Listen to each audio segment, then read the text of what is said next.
তোমার এই দেহের একটি অংশে এখন ভাবির বসবাস। ক্লিয়ারলি বলবি প্লিজ? ভাবি নিজের একটা কিডনি দিয়ে তোর জীবন বাঁচিয়েছে।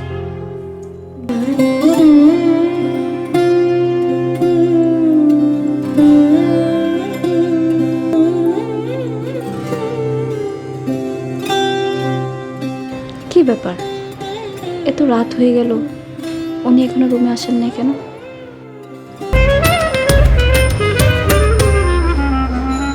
এত দেরি করলেন যে? কেন, তাড়াতাড়ি আসার কথা ছিল নাকি? না মানে আজকে আমাদের বিশেষ একটা রাত, তাই আমি আপনার জন্য অপেক্ষা করছি। আমার জন্য অপেক্ষা করছি? কত শখ!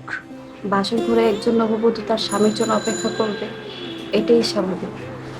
আর আমি আপনার জন্য অপেক্ষা করছিলাম, আপনি আসলে আমরা দুজনে একসাথে নামাজ পড়ব। কি পড়ো? নামাজ পড়বো? এখন আবার কিসের নামাজ?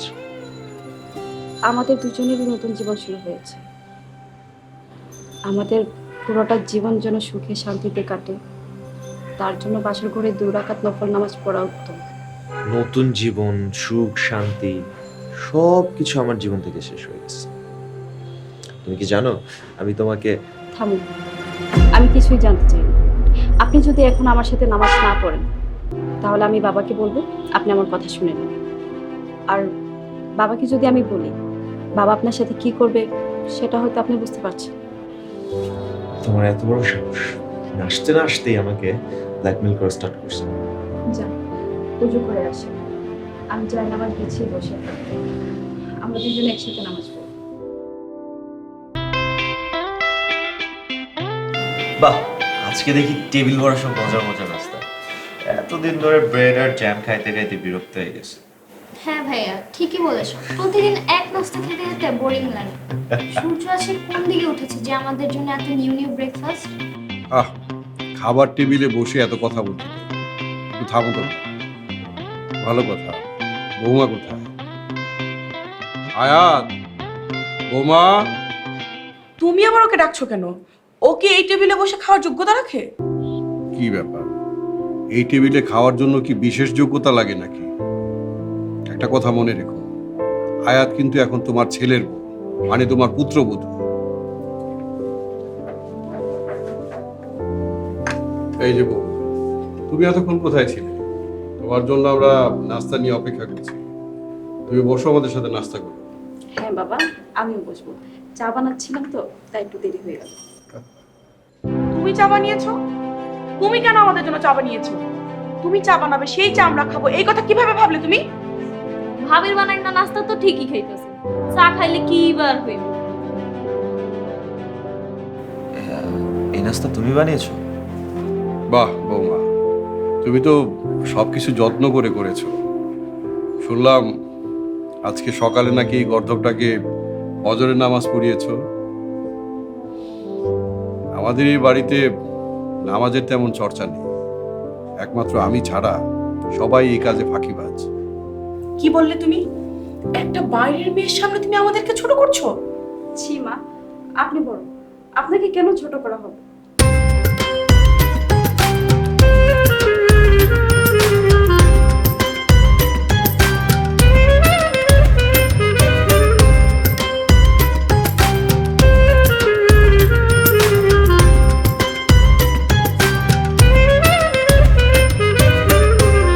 আপনি কি বাইরে যাচ্ছেন? হ্যাঁ যাচ্ছি। কোথায় যাচ্ছেন? কোথায় যাবো না যাবো এটা কি তোমাকে বলে যেতে হবে?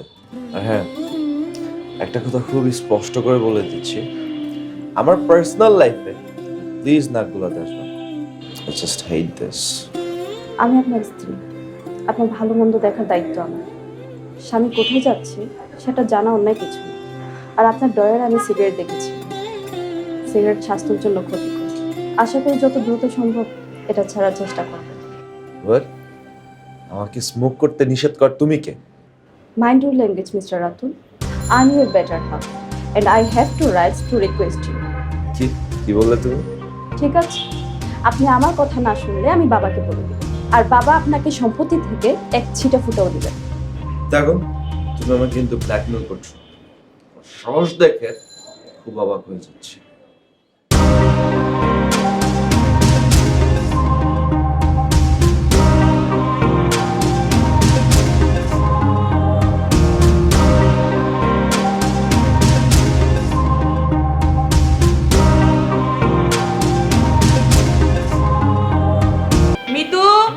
আমার ওষুধের বক্সটা নিয়ে আয় তো। এই মিতু, তোমার মেয়ে সেই কখন থেকে দরজা বন্ধ করে আছে, চিৎকার পারলেও তো সে শুনবে না। ও মিতু তো লাইভে গিয়েছে, এই জন্যই দরজা বন্ধ করে রেখেছে। আমি আসলে ভুলে গিয়েছিলাম। এই পারুল, আমার ওষুধের বক্সটা দিয়ে যা।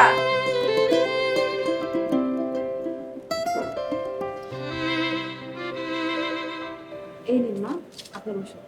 তুমি তুমি কেন আমার ওষুধ নিয়ে এসেছো? মা, এখন থেকে আমি আপনার ওষুধ নিয়ে আসবো। আপনার সেবা করতে পারলে আমার অনেক ভালো লাগে। দেখেছো, বলেছিলাম না একটা সত্যিকারের পরশ পাথর আমাদের সংসারে এসেছে। ঢং, নাটক দেখলে গা জ্বলে।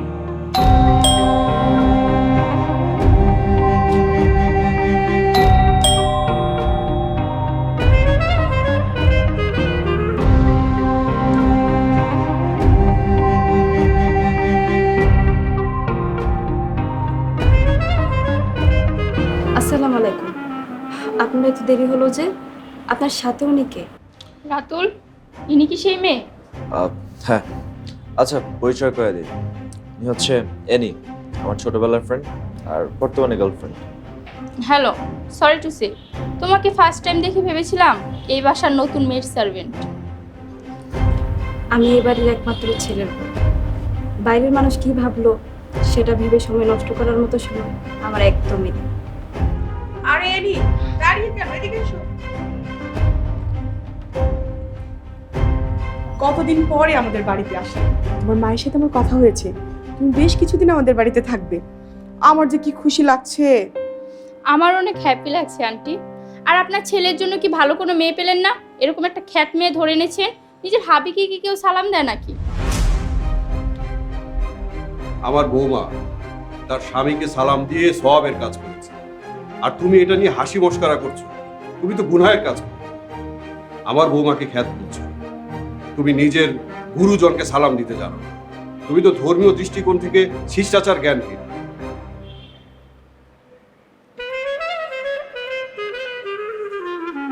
আন্টি, আঙ্কেল আমাকে এসব কি বলে গেল?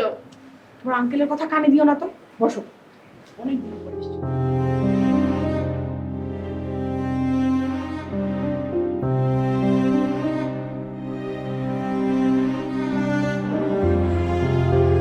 এনি, আমি যে কি খুশি হয়েছি বলে বোঝাতে পারবো না।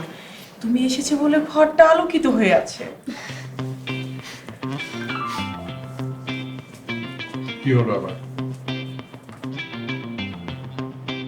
কি রে, লাইট অফ করলি? মিতু, এটা কি ধরনের ছেলে মানুষই? সবাই খেতে বসেছে আর তুই লাইট বন্ধ করে দিয়েছিস। কেন মা?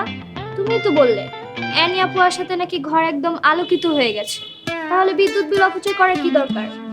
তুমি কি ফান করলে আমার সাথে, না আমাকে ইনসাল্ট করলে? কি শুরু করেছিস তোরা? বাতি জ্বালা।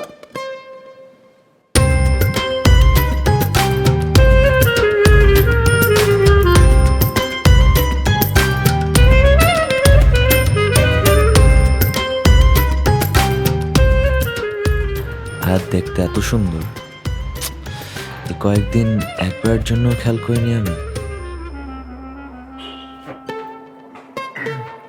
কি ব্যাপার? ওইদিকে তাকিয়ে কি দেখছো? প্রেমে টেমে পড়ে গেলে নাকি? আরে না না, তুমি সব কি যে বলতেছো, এরকম কিছুই না। কি ব্যাপার এনি, তুমি খাওয়া বন্ধ করে দিয়েছো কেন? না, আমি শুনেছি যে আপনার বাসার মেড সার্ভেন্ট, না মানে আপনার পুত্রবধূ নাকি এইসব রান্না করেছে। লোয়ার ক্লাস মানুষের হাতের রান্না আমি খেতে পারবো কি না তাই চিন্তা করছি। বাসায় যাদের রান্না খাও তারা কিন্তু তোমাদের মতো সেই সো কল্ড হাই সোসাইটির কেউ নয়। লোয়ার ক্লাস আছে বলেই তোমাদের মতো অহংকারী লোকেদের সৃষ্টি হয়েছে। হয়েছে হয়েছে, তোমার আর ওকে জ্ঞান দিতে হবে না।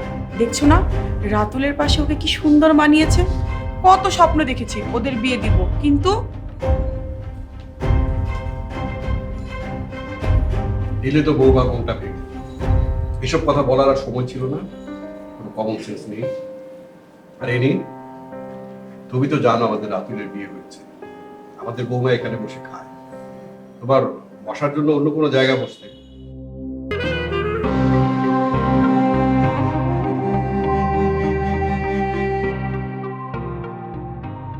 কি ব্যাপার রাতুল, আপনি এভাবে শুয়ে আছেন কেন?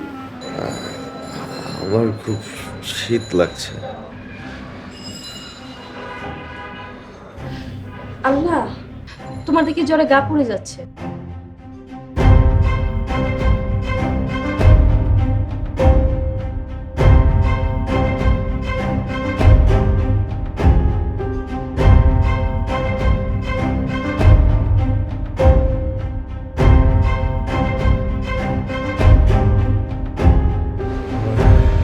খুবই খারাপ লাগছে।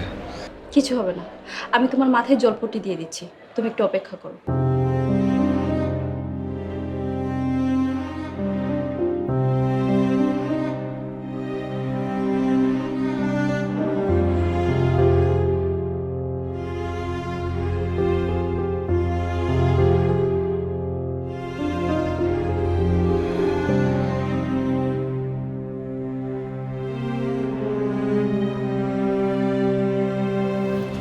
একটু ঘুমানোর চেষ্টা করুন, ইনশাআল্লাহ জ্বর কমে যাবে। সকাল হলেই ডাক্তারের কাছে যেও। ঠিক আছে, এখন কেমন লাগছে আপনার? এই তো আর কি, ঠিক আছে। তুমি সারা রাত জেগেছিলে তাই না? না মানে, তোমার এত জ্বর ছিল, আমি ঘুমাই কি করে? তারপরও কখন যে চোখ লেগে গেছে আমি টের পাইনি। সরি। তুমি সরি বলছো কেন? আমার জন্য তুমি সারা রাত জেগে বসেছিলে, সেজন্য আই এম সরি।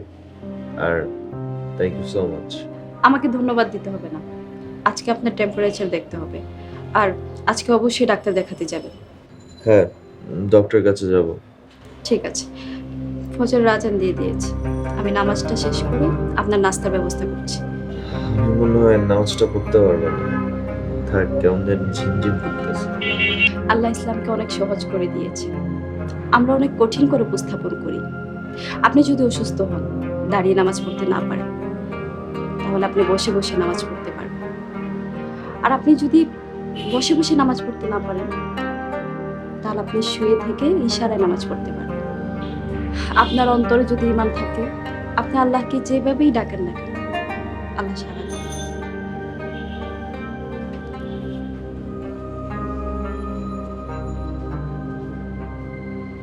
এত সুন্দর করে গুছিয়ে কথা বলে, অথচ ওকে কত অপমানটা না করছে।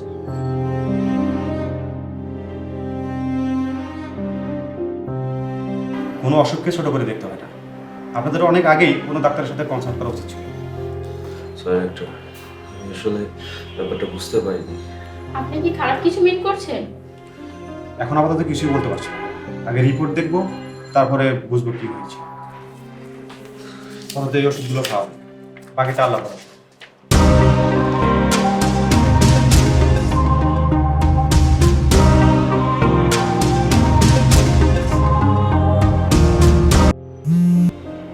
হ্যালো এনি, কি বললে? রাতুলের 2টা কিডনি ড্যামেজ? কি বলছো? হ্যাঁ নি, কি বলেছে ডাক্তার?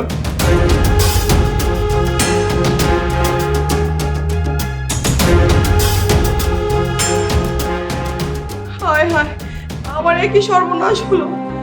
আমার ছেলেটার এত বড় অসুখ কেন হলো? কি হয়েছে মা? আপনি কাঁদছেন কেন? সব এই অপয়া মেয়েটার জন্য হয়েছে। রাক্ষসী মেয়ে, তুই আমার ছেলের জীবনে আসার পরই আমার ছেলের 2টো কিডনি নষ্ট হয়ে গেছে। কি বলছেন মা? রাতুলের 2টো কিডনি নষ্ট? এখন মাথা গরম করার সময় না, আমাদের ছেলের ট্রিটমেন্ট করাতে হবে। প্রয়োজনে আমি দেশের বাইরে নিয়ে যাব। আমি নিচে যাচ্ছি, ড্রাইভারকে গাড়ি বের করতে বলছি। তোমরা তাড়াতাড়ি এসো।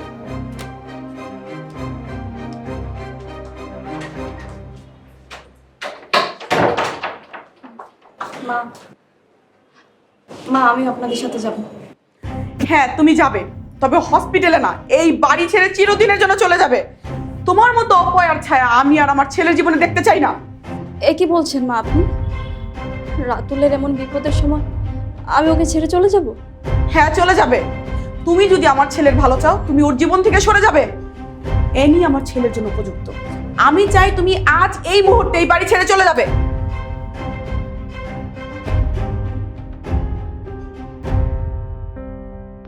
হে আল্লাহ, তুমি আমার স্বামীকে হেফাজত করো। তুমি তাকে সুস্থ করে দাও। মায়ের আদেশ পালন করতে গিয়ে আজ আমি এই বাড়ি ছেড়ে চলে যাচ্ছি।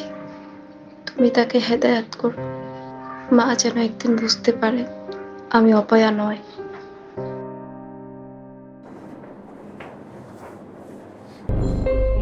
ডাক্তার সাহেব, প্লিজ ডাক্তার সাহেব, আপনি আমার ছেলেকে বাঁচান। যত টাকার প্রয়োজন হয় আমি ব্যবস্থা করে দিব। আমি আমার ছেলেকে সুস্থ দেখতে চাই, আপনি সেই ব্যবস্থা করুন প্লিজ। যিনি উপরে বসে আছেন তিনি উত্তম পরিকল্পনা, আমরা যথাসাধ্য চেষ্টা করি। রক্ষা করার মালিক আল্লাহ তাআলা। যত টাকা লাগে আমি দেব, আমার ছেলেকে সুস্থ করে তুলুন প্লিজ। আপনাদের মতো ধনীদের এই এক সমস্যা, সবকিছু টাকা দিয়ে বিচার করতে চান। আগে আপনার ছেলের জন্য কিডনির ডোনার ম্যানেজ করতে হবে, তা না হলে কিন্তু অনেক বড় ক্ষতি হবে। কি হয়েছে ভাইয়া? সবাই আমাকে ছেড়ে চলে যায়। প্রথমে আয়াত চলে গেল, এরপর অ্যানিও চলে গেল। অ্যানি আপু তোমাকে ছেড়ে চলে গেছে, কিন্তু আয়াত ভাবি তো তোমাকে ছেড়ে কোথাও যায়নি। কি বলছিস তুই? আয়াত কোথায়? তোমার এই দেহের একটি অংশে এখন ভাবির বসবাস। এই তুই কি সব এগুলা বলতেছিস? আমি কিছু বুঝতেছি না, একটু ক্লিয়ারলি বলবি প্লিজ। মা ভাবিকে অপমান করে বাসা থেকে বের করে দিয়েছে। তোর অসুস্থতার জন্য ভাবিকে দায়ী করেছে, আর সেই ভাবি নিজের একটা কিডনি দিয়ে তোর জীবন বাঁচিয়েছে। যার জন্য তুই আজকে একটা নতুন জীবন পেয়েছিস, সে আর কেউ নয়, তোর নিজের স্ত্রী। কি বললি? আয়াত আমাকে কিডনি ডোনেট করছে? হ্যাঁ, ঠিকই শুনেছিস।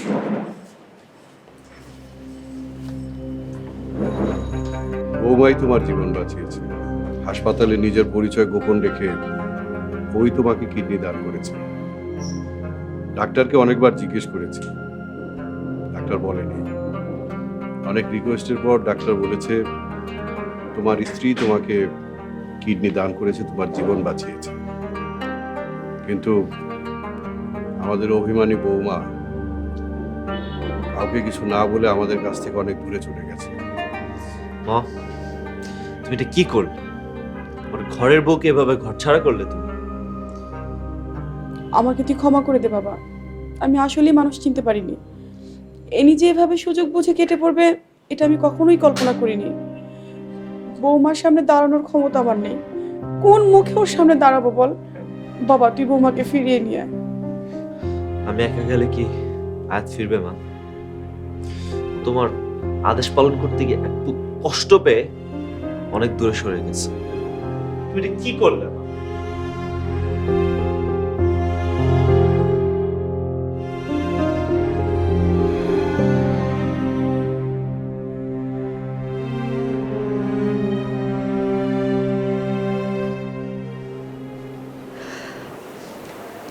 হে আল্লাহ, শুনেছি ইফতারের সময় দোয়া করলে দোয়া কবুল হয়।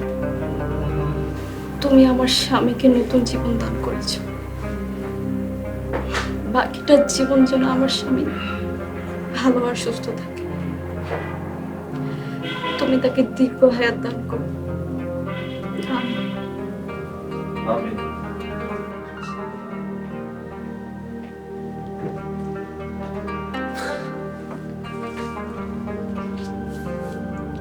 হে আল্লাহ, তোমার রহমতে যার শরীরের একটি অঙ্গ দান করে আমি আজকে সুস্থ, তাকে তুমি সুস্থতা দান করো। আপনি এখানে? তোমাকে নিতে আসছি, তুমি আমাকে ক্ষমা করে দিও। আসলে তোমাকে চিনতে আমি অনেক দেরি করে ফেলছি। সরি, একবার তোমাকে হারিয়েছি, আর হারাইতে চাই না। কিন্তু মা? কোনো কিন্তু না, আজান হচ্ছে।